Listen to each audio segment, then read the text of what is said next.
Welcome to the Human Capital Innovations Podcast, your go-to source for personal, professional, and organizational growth and development. We hope you tune in often for all things people management, organizational development and change, organizational leadership, and social impact related. Maximize your personal and organizational potential with Human Capital Innovations Podcast.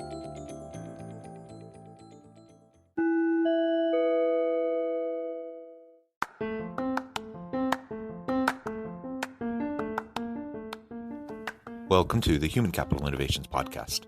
In this HCI podcast episode, I talk with Linda Bartman about building a company culture of camaraderie in the workplace.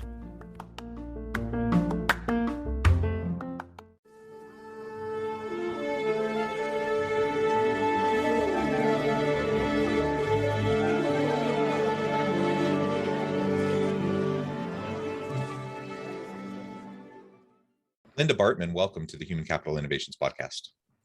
Hi, John. Yeah, it is great to be with you today. I'm excited to have a nice conversation. We're going to be talking about camaraderie in the workplace and really how we go about building a company culture that is inclusive and where people feel that safety and the ability to have those close relationships with each other. That's super important in the modern workplace, whether we're talking about physical face-to-face workplace, remote, hybrid, whatever, right? So we're going to be exploring that together today. As we get started, I wanted to share Linda's bio with everybody. Linda Bartman is the Chief Operating Officer at Uptake. With over 15 years of success building and scaling businesses, Bartman aligns marketing, sales, and operations to create a unified customer experience that positions companies for growth in challenging markets. She also truly enjoys coaching, motivating, and developing her people. That's wonderful. Thank you so much for joining me. Anything else you would like listeners to know about you, your background, your history before we launch on in? I think that was a great recap. I'm just excited to be talking to you about culture and camaraderie. It's something that I have been really passionate about throughout my career, and I'm excited to be here and just having the conversation. Okay, excellent. Well, why don't we start with Uptake? If you can describe for us a little bit about what Uptake is, what you try to do, and how organizations can use Uptake to build camaraderie in their workplace. Well, so Uptake, so we actually focus on heavy industries. So meaning mining, manufacturing, oil and gas, power and utilities, and we're a tech company.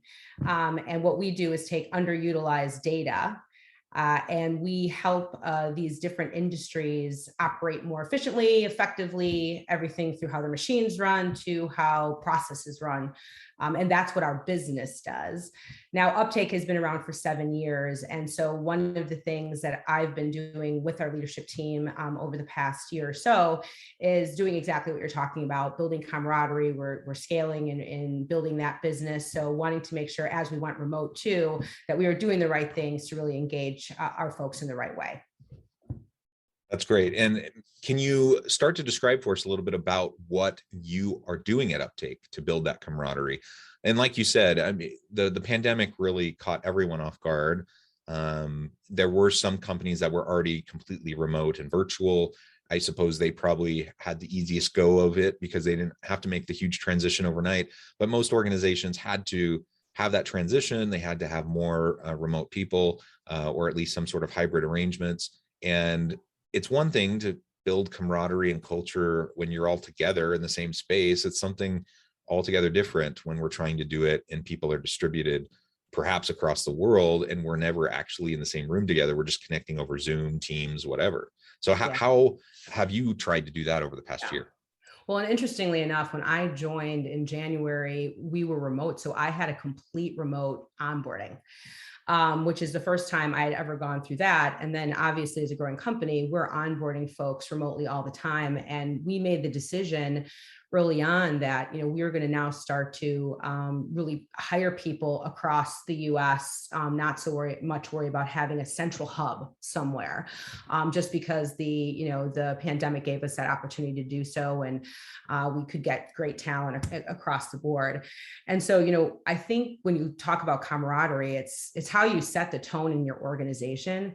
And it's from the get-go, right? From the first meeting with your candidate or the first meeting with a newly onboarded person. And it sounds very basic, but I do Can I actually chime in? sure. I'll push it even a little bit further back, and absolutely, once you start to interview people, once you start to bring them in, once you actually hire them and onboard them, absolutely, you need to start building it into all of those different elements. But I think you need to build it into really the applicant experience, right? Yes. And just the recruiting process. And Yes. we all know that most organizations do a pretty crummy job of how they treat their applicants. And so, once you find someone you want to hire, you treat them really well, because you want them to come work for you. But what about everyone else? And just because you aren't hiring them now doesn't mean you're not going to want to hire them in the future. And will they have a bad taste in their mouth? So I think that's, setting the stage for everything else you're going to do within the organization.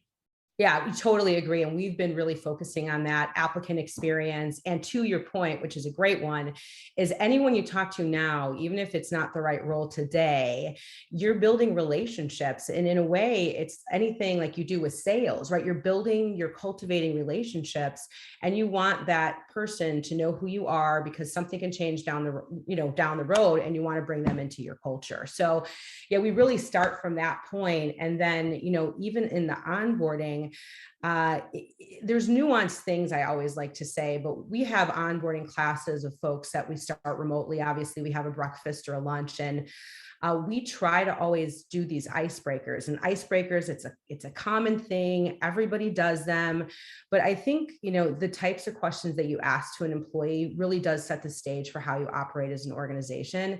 It's the difference between, what was the trend you were rocking in high school, which everyone answers, right? We always have leadership on as well. So we're all answering it. Everyone's answering it. But, it's not saying, what's the best book you've read, and how, tell me about how that was intellectually stimulating to you. That's going to give you a very different kind of setting in that meeting, right? And we just want to make people comfortable and feel safe about being able to talk about who they are outside of what they do. And we start that from the very moment that we're in onboarding classes with folks. And we try to make it a comfortable environment to where you can start talking to each other and getting to know each other. And we bring folks in from like all of the different teams. And that's, it's to your point, it's starting from the applicant process through to onboarding, and then maintaining it in the organization to where over time it becomes organic, which is really what you want, right? Organic camaraderie. Yeah, when it feels forced, Yeah. and inauthentic, it can actually backfire, and it can really cause more problems. But you got to start somewhere, and you have to create the culture that you want, and you have to model it, and you have to create that safe place, that safe space, like you mentioned, with psychological safety, where people feel like they can trust each other, where they can lean on each other, and there's mutual accountability and trust. And if you don't have that, the organic connections that are bound to happen won't happen. And I'm a big believer in just being very proactive about creating the type of environment that you want to create. And the organic stuff, it's nice to see that happen over time. And but especially if you're remote, that's harder and harder to do organically, because you just don't have those casual encounters throughout the office. So you really do have to be purposeful and structure the opportunities for people to have those connections. I can't just swing by someone's office and chat for a few minutes. I have to like schedule a Zoom meeting to do that with them, which is fine. There are ways to do that, but we just have to make sure that we're being thoughtful about it and trying to be real and authentic in how we're creating the scaffolding around those opportunities, so it doesn't just feel forced. Like we're forced friendships or something like that. That just never works. Well, and what's hard about it is, you mentioned you can't walk around and say hello to people, or when new people start, if you don't naturally work with them, you may not ever connect with them if you're remote. And so it is about just modeling behavior as well. Like, everyone in uptake, we always schedule one-on-ones with folks, get to know folks. We ask our managers to do that, but the managers now have bigger jobs as well, because they're trying to make sure that they understand what's really going on with their employee.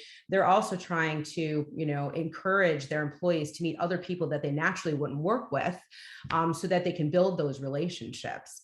And channels and tools like a Slack really have become the way you do the water cooler conversation. And you end up creating all of these different channels for, what is great about the business, to, the different affinity groups. This is the group that loves trivia night, or that's almost your digital, I'm stopping by and saying, hi, how's your day going? Here's a picture of my child in the snow this morning.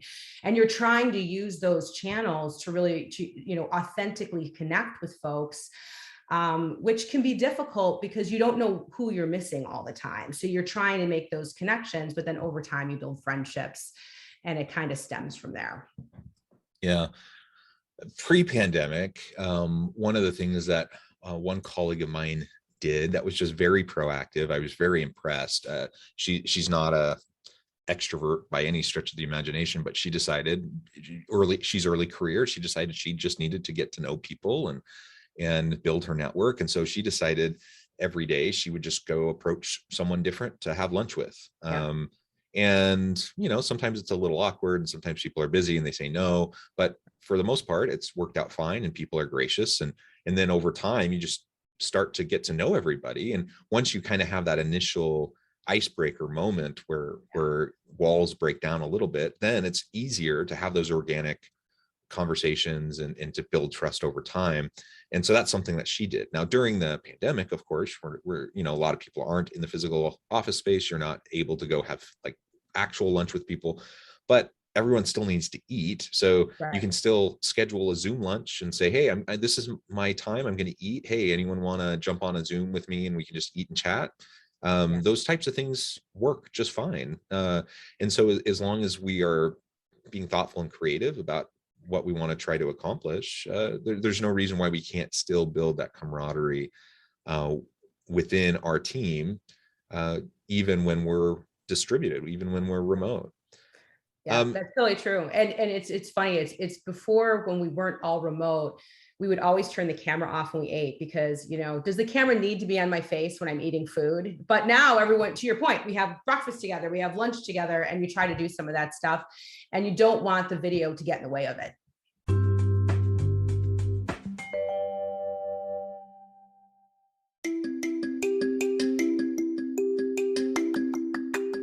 I'm excited to announce the publication of my new book from HCI Press, Bluer Than Indigo Leadership: The Journey of Becoming a Truly Remarkable Leader. Early in my adult life, I learned about an Asian proverb that translates as bluer than indigo. If you think about the color indigo, it is a brilliant, deep, and vibrant blue, what some would call the bluest of blues. To have something that is bluer than indigo is rare and truly remarkable. Contrary to popular myth, there is no one-size-fits-all or cookie-cutter approach to effective leadership. There's no silver bullet, no secret sauce, no go-to model that will solve all of our problems. The truth is, great leaders have all had their unique strengths and flaws, and have all had to discover and then pave their own distinctive path in their life's journey to fulfill their leadership potential. Bluer Than Indigo Leadership will help you discover your own path and explore those ordinary, everyday actions that will help you respond to an uncertain future and produce extraordinary results for individuals, teams, and organizations.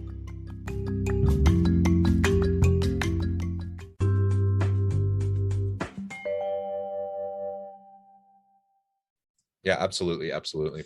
Well, so let's build on this idea of building camaraderie. We want this positive culture. We want people to feel like they genuinely like each other. Actually, one other piece I wanted to just mention, there was a recent study that came out. I think it was a Harvard Business Review article that talked about just friendships, like the number of people, the number of friendships that younger millennial and Gen Z individuals have. And it was something really sad, like 1 in 5 millennial and Gen Z don't even consider that they have a single friend. And that's heartbreaking, right? That you would go throughout life and all the ups and downs without having anyone you can lean on. And so the reality is the workplace is that for a lot of people, or it's the closest thing they might have to that for a lot of people.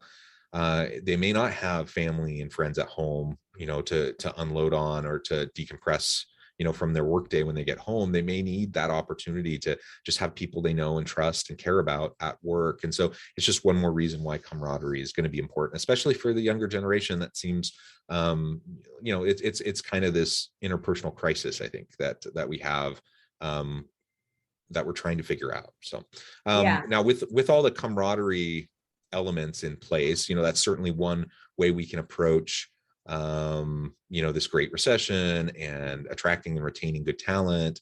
We definitely want a positive workplace. But what else have you done at Uptake to try to help with that challenge of attracting and retaining good people, especially now where, we have more job openings and we have people looking for jobs. People are more and more willing to say no to crappy jobs, and it's harder and harder for organizations to find highly skilled people.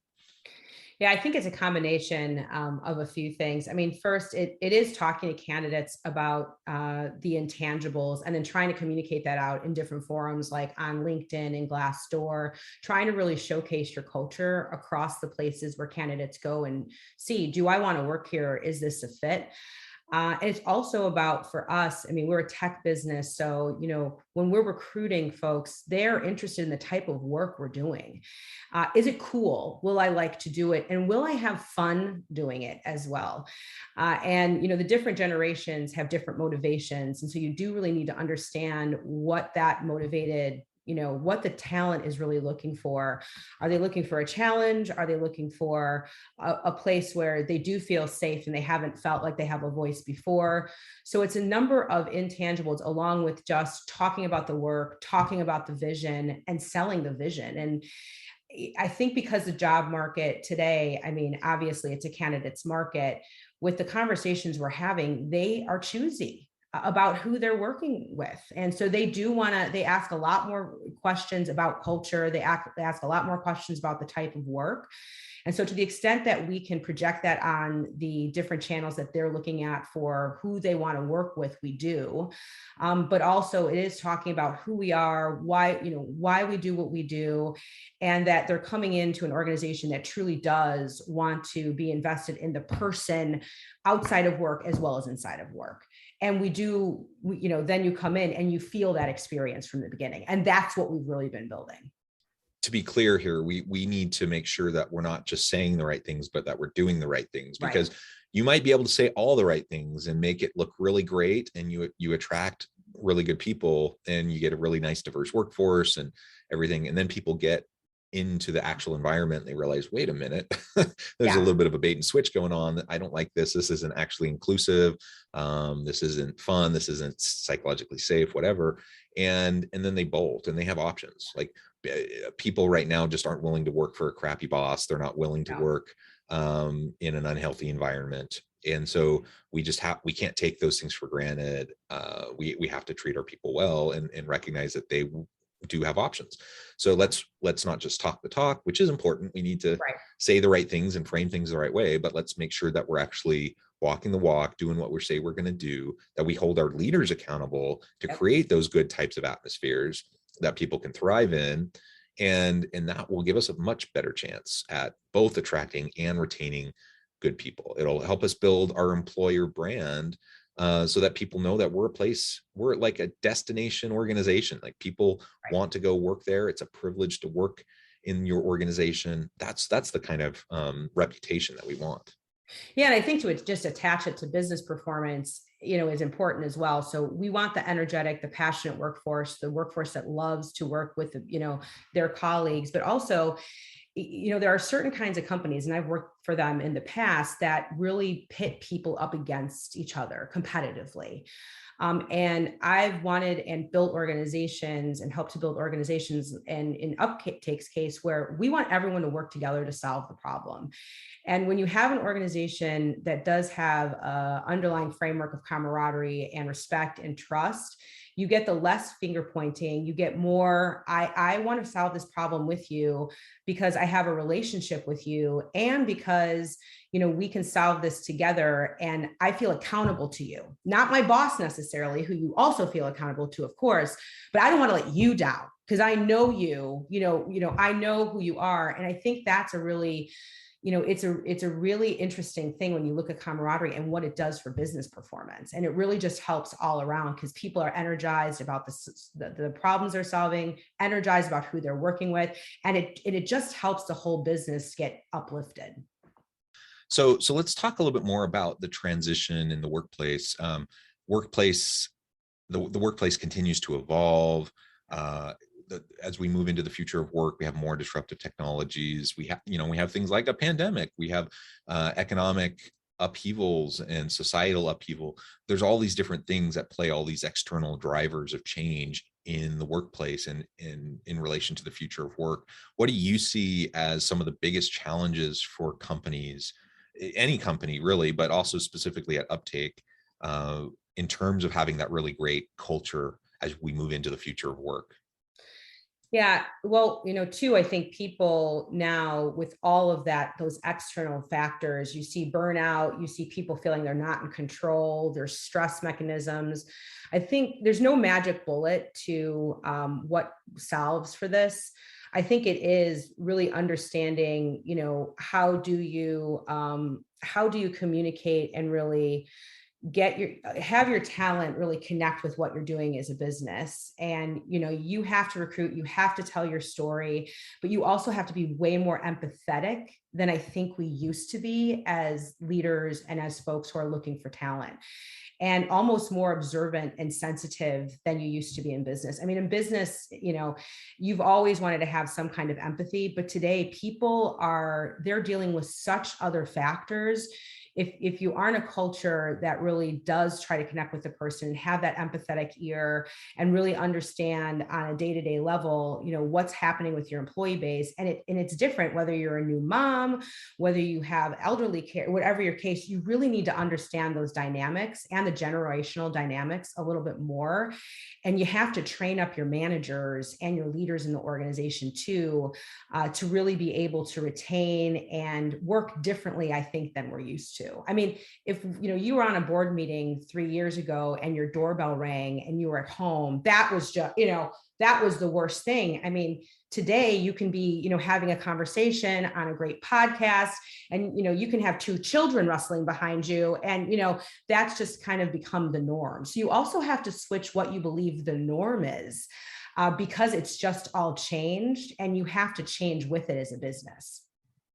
Yeah, and flexibility is the name of the game, right? Yeah. So compassion, empathy, flexibility, and just challenging our previous, notions and assumptions about what work needs to look like and how it's structured. Because if nothing else, I think these past 20 plus months have shown us that a lot of the ways that we had set up our companies, our organizations, the workplace, they were just traditions that didn't need to be perpetuated. And there's no particular reason why we need to do things that way. It's just what we always did.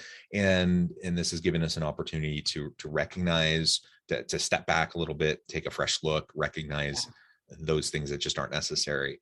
Now there are some leaders who really, really long to go back to the way things were. And I suppose that's always the way it's going to be. But the pendulum has swung so far, we might swing back a little bit, but we're not going back to the way it was. And the clear trajectory pre-pandemic was already a move towards more distributed workforce, more virtual work, more flexibility, more gig work. Like all these things were already happening. They just got accelerated during the pandemic. We're not going back. And so leaders need to accept that. They need to move forward, trying to figure out how to be effective in this new reality, this new world that we find ourselves in. Yeah. And I think some people love working at home and they never need to have in-person human reaction or, interaction. For other people though, you've seen a lot during the pandemic, people who say, let's meet at your house and have, we can sit, apart from each other and have a meeting, or let's meet downtown somewhere. So, again, organically, for those people who want the interaction, you can have your office open for certain folks who want to go in there and do that. And you can have a hybrid organization, because I do think everyone is a little different. But the flexibility, to your point, you just have to be flexible. You really do. I don't think, and I think it's good for people. I mean, it's genuinely good for people. And I'm happy that it's all going this way. Not the reason why it's going this way, but I'm happy that we have a different view into how folks can work, be successful working, and manage, their lives, in the way that they need to. Yeah, me too. Well, it has just been a real pleasure chatting with you today, Linda. The time has flown by. I note that I have to let you go here in just a few minutes, but before we close, I wanted to give you a chance to share with my listeners how they can get connected with you, find out more about your work, your team, find out more about really what Uptake is all about, and then give us a final word on the topic for today. So first of all, I really enjoyed the conversation, and I think it was just great to connect and talk about culture and camaraderie. I think it's been something that we're going to continue to build our foundation on. And I know for folks everywhere who are dealing with a pandemic, the one thing we can do is give each other a little bit of grace and empathy as we kind of move through this strange time. And if anyone wants to connect with me, please do so on LinkedIn. I'm Linda Bartman on LinkedIn, and you can see what Uptake does and learn more about us on uptake.com. And again, thank you so much, John, for the conversation. I really enjoyed it. Thank you. It has been a pleasure. I encourage listeners to reach out, get connected with Linda, find out more about what she and her team can do for you. And as always, I hope everyone can stay healthy and safe, that you can find meaning and purpose at work each and every day. And I hope you all have a great week.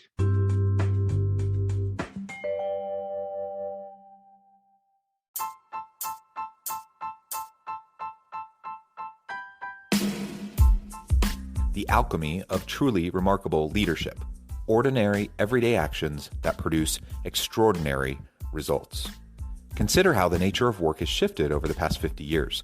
With increased globalization, rapid technological advancement, and the shift in economic composition, the average job of today looks very different than the average job of 50 years ago. What will the jobs and organizations of tomorrow look like? Moreover, what does this all mean for organizational leaders? What are the core competencies and capabilities of organizations and their leadership that are prepared for continued disruption and geopolitical and socioeconomic shifts? Regardless of what the future holds, increasingly, leaders need to be socially minded, data-driven, decisive, champions of talent, and disruptors of the traditional notions of leadership, teams, organizations, and work. The alchemy of truly remarkable leadership will help you to explore your own leadership competencies and capabilities and consider ways to apply and implement them into your workplace and personal life.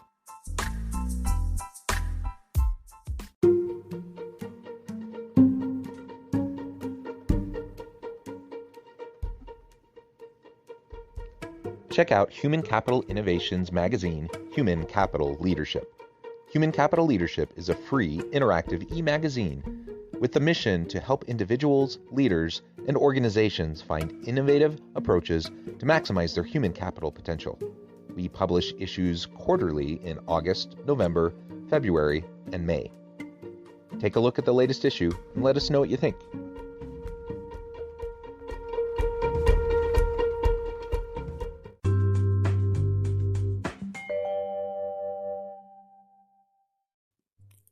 Thanks again for joining us for this episode of the Human Capital Innovations Podcast. I hope you stay healthy and safe and that you have a great week.